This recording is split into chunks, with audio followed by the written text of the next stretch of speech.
দেশের রাজনৈতিক সংস্কার ও অন্তর্বর্তীকালীন শাসন কাঠামো নির্ধারণে গুরুত্বপূর্ণ জুলাই জাতীয় সনদ ২০২৫। এই সনদ বাস্তবায়নকে কেন্দ্র করে চূড়ান্ত পর্যায়ে গড়িয়েছে রাজনৈতিক আলোচনা। তবে দীর্ঘ আলোচনার পরও রাজনৈতিক দলগুলোর মধ্যে পূর্ণ ঐক্যমত্য আসেনি। আর তাই সরকার এবার কৌশলী অপেক্ষার অবসান ঘটিয়ে কঠোর অবস্থানে যাওয়ার প্রস্তুতি নিচ্ছে।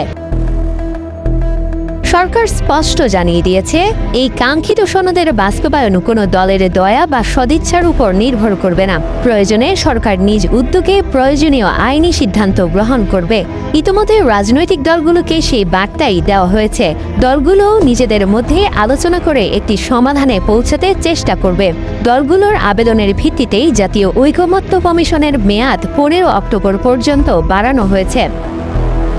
গেল ২০ মার্চ থেকে ১৪ সেপ্টেম্বর পর্যন্ত ৩৫টি দলের সঙ্গে প্রায় ৭০টি বৈঠকের মাধ্যমে যে সনদ তৈরি হয়েছে তাতে ৮৪টি ধারা অন্তর্ভুক্ত করা হয়েছে।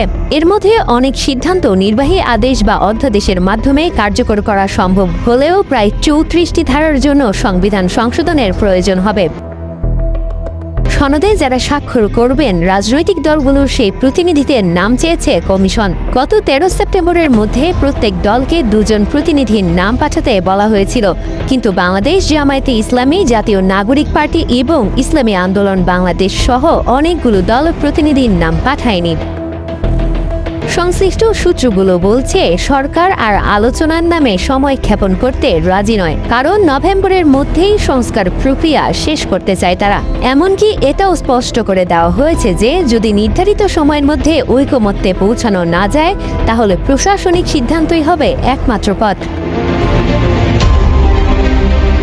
সর্বশেষ রোববারে বৈঠকে প্রধান উপদেষ্টা ডক্টর মোহাম্মদ ইউনূস স্পষ্ট করে বলেন, রাজনৈতিক দলগুলোকে নিজেদের স্বার্থে নয় বাংলাদেশের স্বার্থে দেখতে হবে। সমঝোতা ছাড়া কোনো পথ নেই এবং এটাই হবে বাংলাদেশের জন্য একটি দৃষ্টান্ত স্থাপন করার সুযোগ। তিনি আরও বলেন, মূল কাজ শেষ, এখন বাকি রাস্তাটুকু যেন সুন্দরভাবে শেষ হয় সেটাই সকলের দায়িত্ব।